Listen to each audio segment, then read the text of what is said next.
What up, Issa? I'm playing what's called a Santor.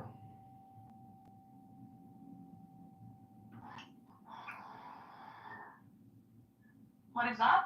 I'm playing a musical instrument called a Santor. Ah, that's what was making the sound. Yeah. Oh, I see.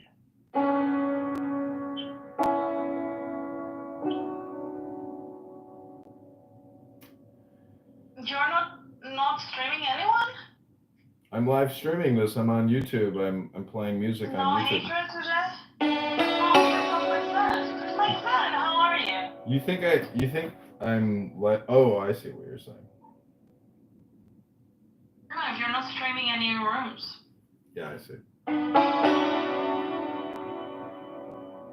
I actually like your rooms. It's like a hideout, because all the people that don't like you, which are the noisy ones, they don't come in here. Well, you could say I'm pure ego, so it's like you're hiding out in my ego. Yes, Ryan makes sense. And actually, the people I like, like Zed and my friend and Mike, they come here, and it's nice to have chats with them. Right, makes sense? Yes, that is correct. You know, Mixette, I heard you yesterday. You're very relaxed. You know, I haven't heard you get angry in quite a while. I've been in the atheist spaces. Those places don't make me very angry. It's kind of Why funny. not? I think you're like placating them, where you're asking like baby questions, you know, in order to essentially uh, just like facilitate the conversation. I think.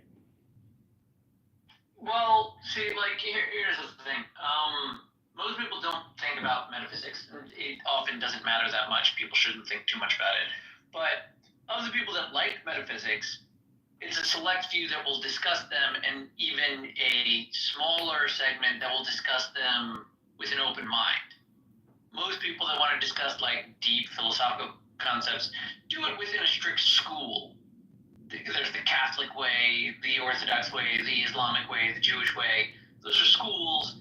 There's deeper metaphysics within those schools. But to have like a purely open-minded, like people that don't subscribe to any particular school, but want to discuss metaphysics, you kind of got to be in the atheist spaces.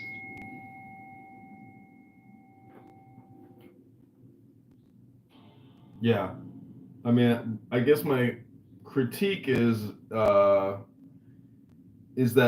I don't think they understand your position, meaning that they you're having a conversation, but like you don't even seem to have a point in the conversation. It's almost like your point is no point, or maybe I'm projecting. I don't know.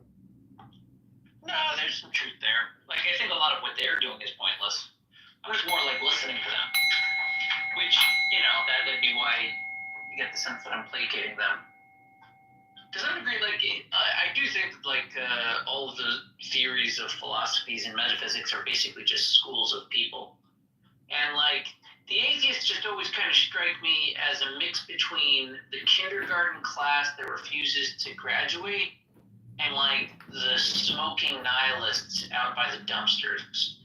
There's some mix between those two groups. And I've always liked those groups. I like kindergarten. I like smoking out behind the dumpsters.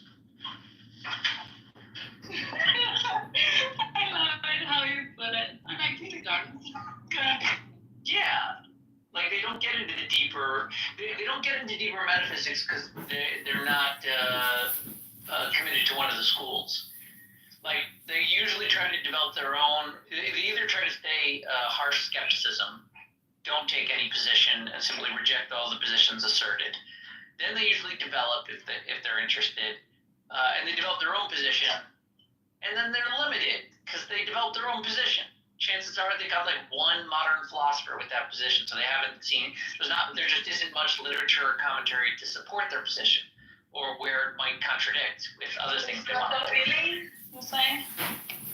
I'm saying that they're trying to follow their own mind, and that's commendable, but they're naturally then hampered by the abilities of their own mind, and maybe like one teacher that they find.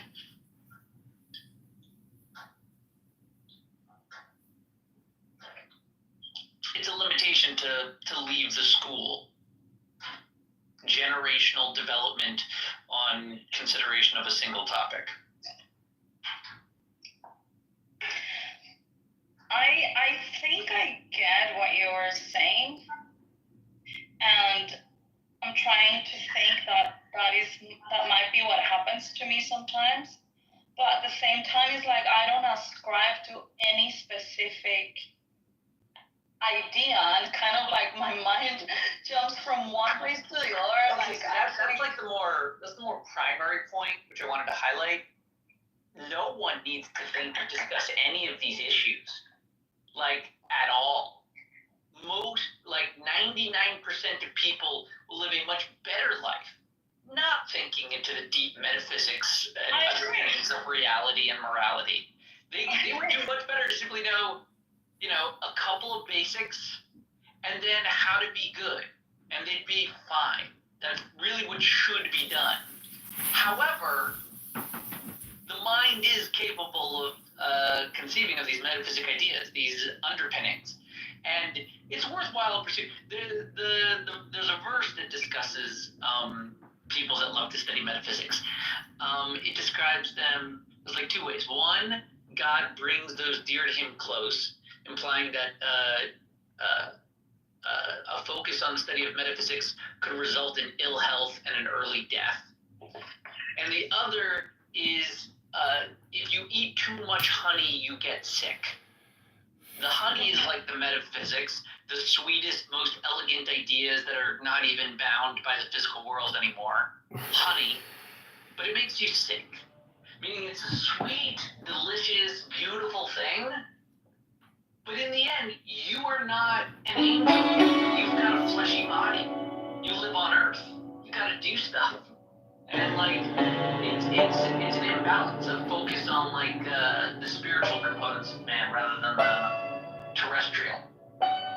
So like your refusal, like disavowal, like disdain for all the investigation, that's good and that's healthy. Like there's value in there. You're not going to greatly improve your existence as like a living person. Trying to live out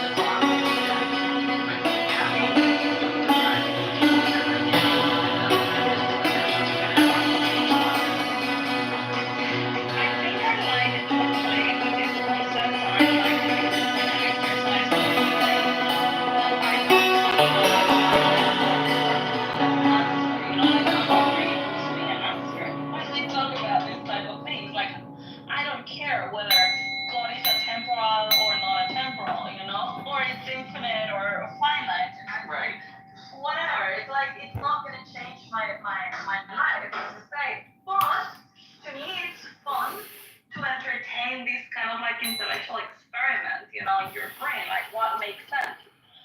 And then I like listening to the people coming up with stuff and making sense of it. However, I also notice, like, I don't ascribe to a specific thing, but if you tell me, okay, if we're gonna look at it under Christianity or under the Bible, it's like I try to make an effort to understand it under that framework, within that framework. Now, what I saw David Cynic is that he wasn't able to leave his teachings of Islam. He wasn't able to conceptualize something that contradicted that, and that was frustrating to me. Yeah, it's pretty common. A lot of people, when they investigate other cultures, it's usually through the prism of their own culture.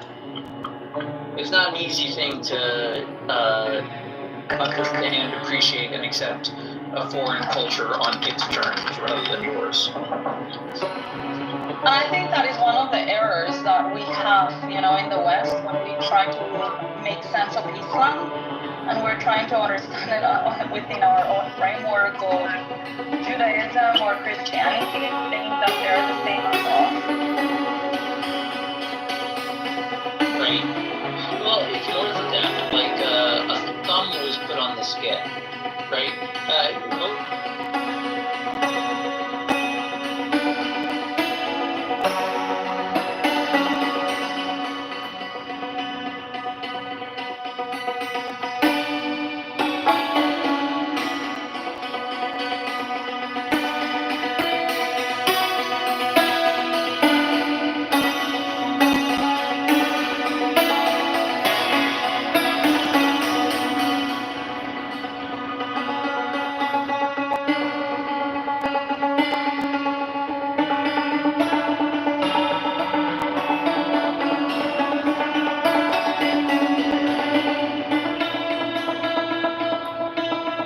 other people's cultures without being seduced by them.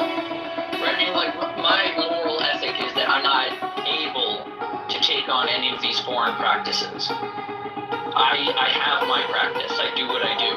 And all these other things, I feel like comfortable exploring them because I already know what my practice is. Yeah, it's not like talking about it will sway you from your faith, yeah. Yeah. Every once in a while that comes up. Cynic likes to accuse me of being an atheist. Oh, really? Yeah, a lot of Muslims like to call me an atheist because it's difficult for them to reckon with Zionism, with religious Jew. Because normally they want to take it to like a modern political stance. So if I was an atheist, then they could just say there was a crime committed in 48. But if they acknowledge that I'm Jewish and religious, they don't really separate the politics from the religion. They do have a religious basis. Exactly. And that is a huge difference. And then it gets complicated because their religious conviction, in their opinion, supersedes mine, yet they also have innate within their religious opinion that I don't believe that their religious position supersedes mine. It's such a convoluted conversation for them to discuss Zionism with me, a religious Jew. It is, and well, discussing anything with a Muslim, I think it requires mental gymnastics. That's because they have a fascist ideology holding them together like glue. So the real book they should be reading is 1984. They need to understand the concept of doublethink. Also, but they're not allowed to. That's the thing. The book forbids them to think outside of the book. Any concept that might put at risk or contradicts anything of the book. Prevent people from reading something. That's the easiest way to get them to start reading it. Yeah, but this is the way that they approach everything from the foundation of their religion. I mean, you hear the imams, like preaching or saying things to them. I've heard some saying like, "Oh, you're so lucky that everything was given to you, so you don't need to go and explore philosophy. You don't need to go and search for the truth because it was given to you." How beautiful is that, they say? No, there's an important thing about going through life and having the truth set out for you. In truth, that's a lot of what your ancestors want, you to understand the way the world works and then explore the way that it continues to develop.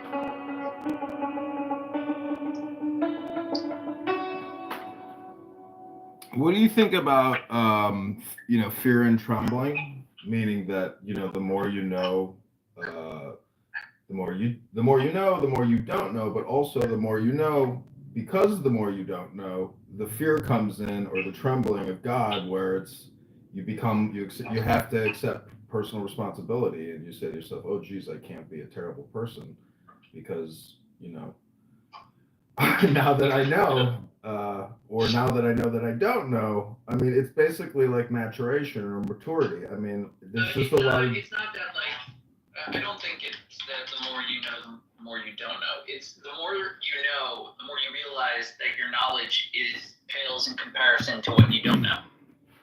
Right? Meaning it's not like you lost the knowledge you gained. It's that you gained it, and in gaining it, you realize that you were only looking at a small corner of a massive tapestry. And you didn't notice that at first, because at first you just saw everything as blue and green. It looked nice. Then you widened your gaze and saw all of the black and the white. And you realized this was a massive design. That's why the more you know, the more you know that you know nothing. But then you realize it's all light. White supremacy. There you go. Is it light? I had oral surgery yesterday with an L-I-G-H-E, light. Everything is light. Yeah. So wait, isn't that the ultimate metaphysic then? And what is light then?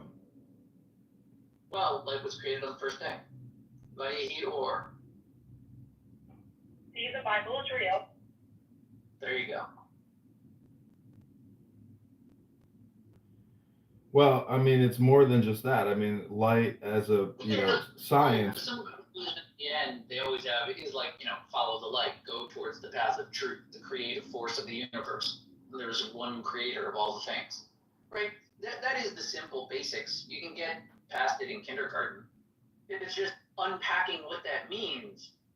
You could spend your whole life, you'll never fully unpack it, which is why it's a Well, I came up with not an analogy, but an acronym, because I came out of a very intense meeting one time, a work meeting, and I said to this coworker, I said, I swear to God, I feel like this is just an anger simulator. And I said, do you know what the first three letters of light means? Lig. And he said, what? I said, let it go. That's what light means, let it go. And then then I was complaining later on and getting angry, and he's like, hey buddy, lig, let it go, let it go. I was like, oh, you're right, let it go, let it go. Hey, buddy, lig. let it go. However, terrorize.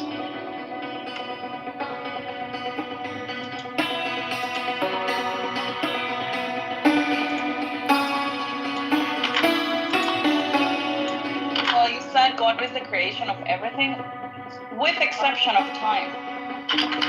No, that's a mistake. No, according to Simmons. And he gave an explanation as to why he was doing that. It was an old idolatry excuse. He wants to relate to his God more. He wants his God to be like worried about tomorrow and have some righteous goal that he's working with him on. Don't you think time is just a compression of the past and the future? That time is just a compression of the past and future. I'm agnostic as to whether or not the past and future exist. Yeah, so I mean, according to us, the now is all there is. And so that's what I'm saying, the past and the future are compression. Thus, part of enlightenment is knowing that time is not even just relative, it doesn't actually exist, because there's only this thing called the eternity, infinity, or the now. Could be. Could be the past is a thing. It would also be interesting if the past was a thing, but it doesn't exist the way we've been tracking it, right? We record the past digitally, but existence is only ever analog, right? Our sense of like 12 years ago and 5 years ago based upon the events are all very different from our objective measure. It'd be weird if the past was actually more like organic and fluid than our records indicate. Sequential, digital.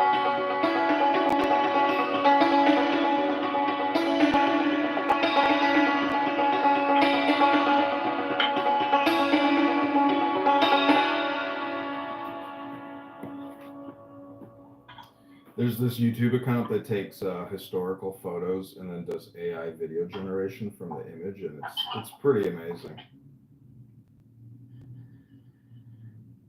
Yeah. The capacity we have to educate is growing. Well, what I mean is, it's like taking a moment frozen in time and then creating thousands of images from that primary image. And so part of the problem now is that no one has like a video image of the past to a high degree of expansion, meaning there's not like a lot of terabytes in the brain about the year 420 AD or something to that extent, meaning that if you knew how crazy history really is, maybe it would prevent people from doing crazy things today. Like October 7th wouldn't have happened if there was some methodology, tool, or technology to prevent that type of sociopathic, psychotic, murderous, terrorist behavior. Wouldn't it be amazing, comedy, to create, now that we live in this virtual world thing, you know, that there is a program or an app that makes you travel to the genocide, to the Jewish genocide in the Second World War, and makes you be a Jew back in the day, and it's like a course, right? And you can take a and so you need to play the role of the right? Back in the day, and actually experience, like see Hitler speak in real time and look at the people, at the Germans, how they were acting, and how you had to hide and you have this family and whatever, like a model, and then because you're living it in the artificial way, in a virtual way of mental reality, then you will feel it more directly, and that should be the way that history should be taught, don't you think? And people would experience it in real life. How do you do an alternate timeline? What do you mean? These people use the flux capacitor. Actually, maybe you see them playing that as well. Yeah. And see what things you could have done to prevent that from happening, or what values you could have put in place, you know? There's no easy way to teach people history. It's probably one of the most important subjects for people to cover, but it's an evolving methodology. People have always told their own stories about the past. What is the past still going on right now? Is the past going on right now? Yeah. Yeah, for our descendants. But who knows how they'll see it? But I mean, like, you know how, like, with, like, light and time and, like, they say, like, if you look at Earth, you can see, like, the dinosaurs if you're at the right, like, far away enough? Yeah, because the light is still bouncing away from Earth somewhere far away. And then Einstein said he was just a point, like, when he died. What about the metaphysic though of infinity, meaning that you're not aware of your past lives, but like the metaphysic theory would say that you've always been alive to maybe in some form. Have you ever had a feeling of like deja vu or something where maybe I've never had that feeling. I've heard people tell me, "Hey, do you believe in past?" No, like past live deja vu. Oh, I have deja vus. Past live deja vu. Yeah. My friend says deja vu is a good thing. That means things are synchronizing, and it's like it's an indication of a good way. There was a great Stephen King story. That I think the title was "That Word in French, I Don't Know What." I think. Je ne sais quoi. No, but they were looking for deja vu. Oh. Like the bit of the story was, I think a guy got like stuck in a hell of deja vu.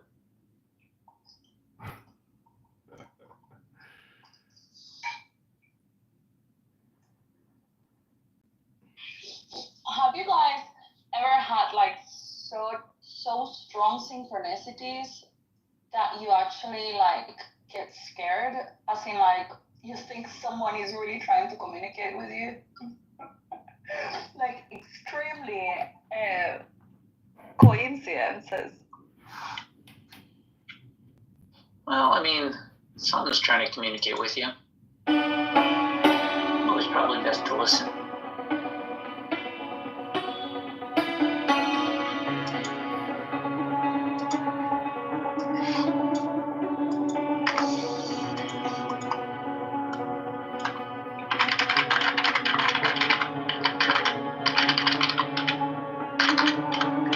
Edmund.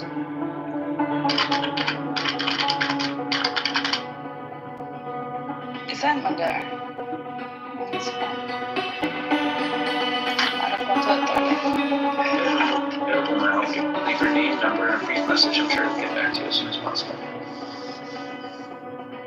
Yeah, happens leaves the phone, goes to a toilet, it's fine. Goes to get tea or a drink or whatever, it's fine.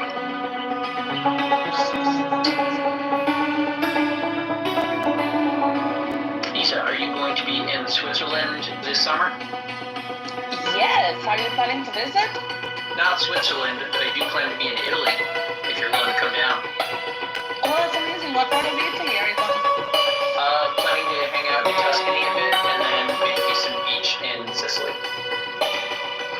Tuscany is up north, right? Tuscany is north of Rome. Yeah. Yeah, it's not too far.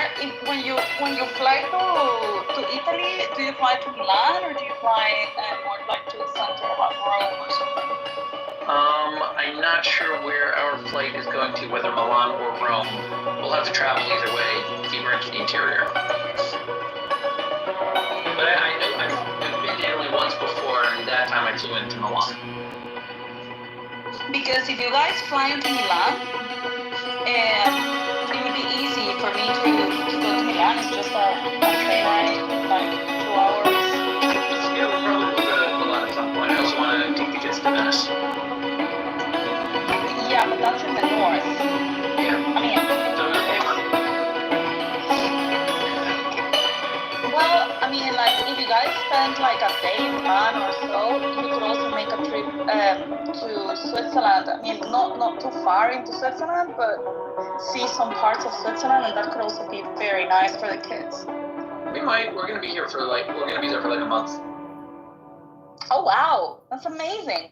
Yeah. We'll see. Also, yeah, you will have time. Yeah. And during the summer, like Switzerland, like Italy is amazing, but for the kids, Switzerland, I think they would have a lot of fun because it's just it's so green and the cows, you know, and the lakes, and there is so many things to do here, like bike riding and I don't know, like paddle Don't like boarding. that shit anymore. All they do They is do. iPad, hot exactly, Cheetos, they do. and twerking and lying. And no, come on, and paddle boarding and all of these stuff like that. And you have like these massive sliders in the Alps that it's a slider through the mountain. You know, it's just amazing. Like summer, it's really a lot of fun. Switzerland.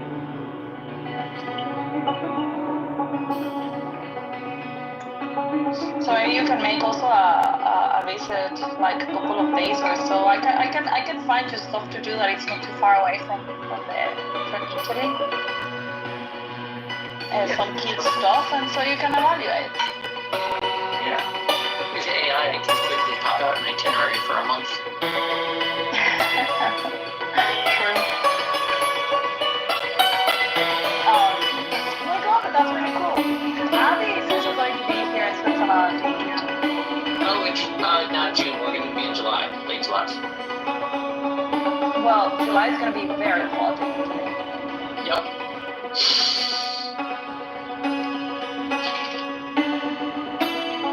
It's perfect beach time.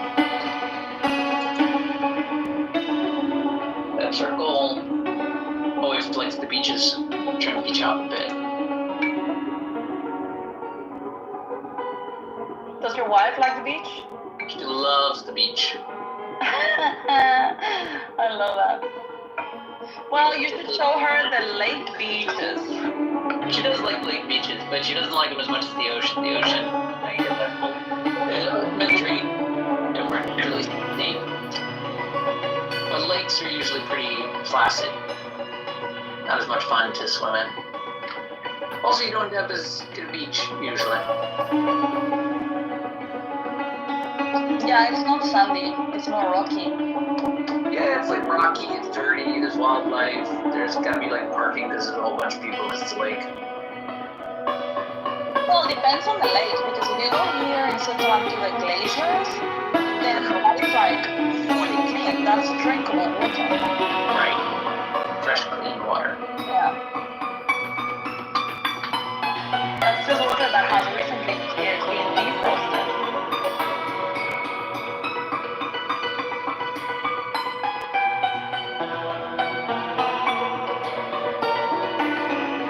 So you're gonna go see the new Pope?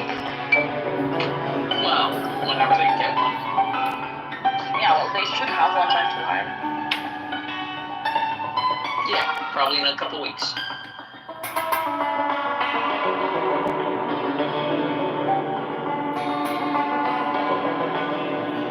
Is it the first time you guys go to Italy? Or the kids? Not my kids. My wife and I have gone once before. Where are you going in Italy? Tuscany for a while, and then probably beaches in Sicily. to Florence and Rome. Yeah. Enjoyed Florence and Rome. Went to Assisi. That I don't know. Are you guys gonna go to a hotel or an Airbnb? Airbnb. You know, try and find a place in Tuscany. Nice. Don't wait too long because they get very expensive. I know. We're supposed to do it on Sunday.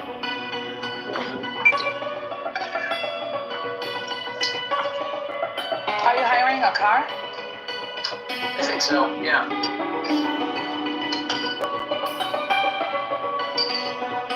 You know, with the kid, you do them running through train stations with 3 kids. How many kids are there? Like 3, 4? 3. What were their ages? 11, 8, and 4. Oh, that's an amazing age. At least by the 11 and the 8 already will enjoy it so much. Yeah, it's gonna be like a different planet for them.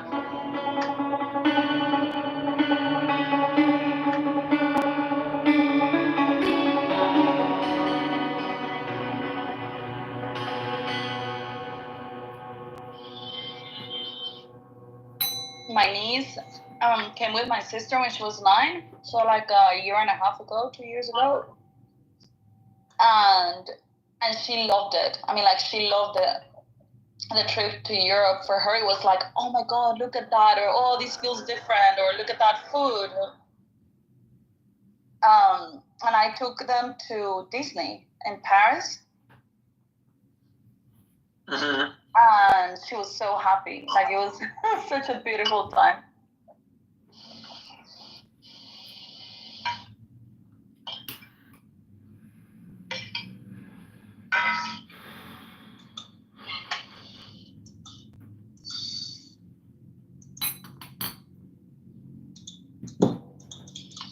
You ever notice how when people actually talk in Edmund's rooms, like when they use the Edmund room as if it were like a normal room, that he hates it. And then he just checks out, and then he's just sitting there frustrated, just like judging all of us. Like, you're wasting time. Anyway, I hope he heard me